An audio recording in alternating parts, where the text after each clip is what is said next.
محترم ناظرین، آج کی اس ویڈیو میں آپ کو میدا کے افعال اور اس کی بیماریوں کے اسباب، علامات اور علاج پر تفصیلی طور پر بتایا جائے گا۔ جب انسان اپنی غلطی، غفلت اور مسائل کی وجہ سے ان اعضاء اور جسم کی ضروریات کے مطابق ان کا خیال نہیں رکھتا تو پریشانیاں اور بیماریاں جنم لیتی ہیں۔ میدا انسانی جسم کا ایک اہم حصہ ہے۔ انسانی جسم میں توانائی، حرکت اور نشو و نما کی بنیادیں اسی میں ہوتی ہیں۔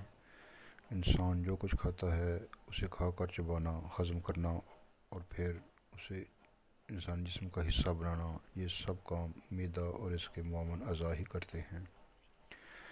نشاستیں، لحمیات، حیاتین اور معدنیات انسان کی خوراک کا حصہ ہیں۔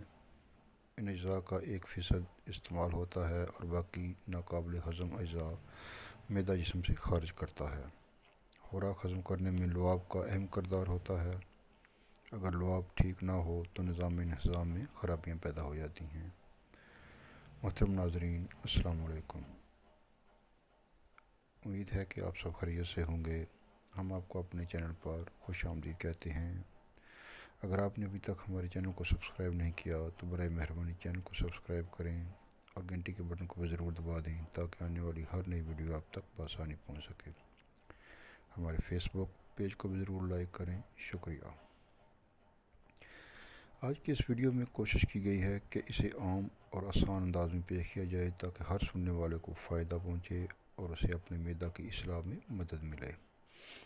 میدا کی تکلیف میں عمومی طور پر ورم میدا، نظام ہضم کی خرابیاں، بھوک نہ لگنا، پیٹ میں حریا، گیس، تبخیر، انتڑیوں کا سکڑ جانا اور السر یعنی میدا کا زخم وغیرہ شامل ہیں۔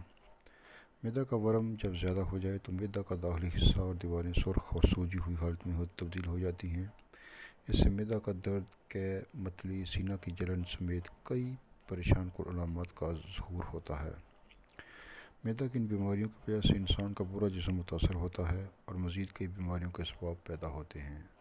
سر کا درد، آدھے سر کا درد، نظر کی کمزوری، جگر کا تازہ خون کی پیدائش روک دینا، ہڈیوں کا درد، گردوں میں خرابیاں، وزن میں کمی، مردوں میں احتلام و جریان، خواتین میں لکوریا اور ماہواری کی خرابیاں، نیند میں خرابی اور ذہنی انتشار و تناؤ۔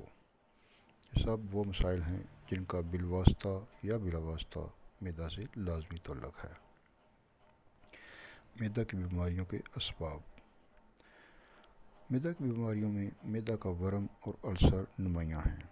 اس کی بنیادی وجہ فاسٹ فوڈ، غیر مسلم ممالک میں خنزیر جیسے جانور کا حرام گوشت، زیادہ تیل اور گرم کھانا، بازاری اچاری کھانے، سگریٹ نوشی، شراب و الکحل، بر وقت نہ کھانا، جنسی عمل میں زیادتی، غذائی کمی یا لازمی غذائی اجزاء کا جذب نہ ہونا، عفونت جراثیمی جیسے کہ ایچ پائلری انفیکشن، آنتوں کی عفونت، نمونیا، اینٹی بائیوٹک ادویات کا غلط استعمال، دافع درد، انگریزی ادویات کا زیادہ استعمال جیسے ڈکلوفینک سوڈیم، ڈکلوفینک پوٹاشیم، آئبوپروفین، فینائل بیٹازون، ایسپرین وغیرہ، اور کیموتھراپی کے لیے استعمال ہونے والی ادویات کا استعمال۔ ڈاکٹر صاحبان دافع درد ادویات کے ساتھ احتیاطاً زینٹین اور امپرازول استعمال کرواتے ہیں۔ اس کا مقصد مریض کو ان ادویات کے ممکنہ خطرات سے بچانا ہوتا ہے جو کہ میدا کی تکلیف کی صورت میں ہوتا ہے۔ جنسی ہارمون اور کورٹیسون کا استعمال السر پیدا کر سکتا ہے۔ شراب نوشی، تمباکو نوشی اور تفکرات کے علاوہ صدمات بھی السر پیدا کرتے ہیں، جیسے کہ خطرناک نوعیت کے حادثات، آپریشن، جل جانے اور دل کا دورہ کے بعد اکثر لوگوں کو السر ہو جاتا ہے۔ اس کی توضیح یہ ہے کہ صدمات، چوٹ اور دہشت کے دوران جسم میں ایک ہنگامی مرکب ہسٹامین پیدا ہوتا ہے۔ یہ وہی عنصر ہے جو جلد پر حساسیت کا باعث ہوتا ہے۔ یقین کیا جا رہا ہے کہ اس کی موجودگی یا زیادتی میدا میں السر کا باعث ہوتی ہے۔ اسی مفروضہ پر عمل کرتے ہوئے السر کی جدید دواؤں میں سے سمٹن بنیادی طور پر ہسٹامین کو بیکار کرتی ہے اور یہی اس کی افادیت کا باعث قرار دیا جاتا ہے۔ ایسی خوراک جس میں ریشہ نہ ہو، جیسے کہ خوب گلا ہوا گوشت، چھنے ہوئے سفید آٹے کی روٹی، السر کے غذائی اسباب ہیں۔ اکثر اوقات السر خاندانی بیماری کے طور پر بھی ظاہر ہوتا ہے۔ آپس میں خونی رشتہ رکھنے والے متعدد افراد اس میں یک وقت مبتلا ہو جاتے ہیں۔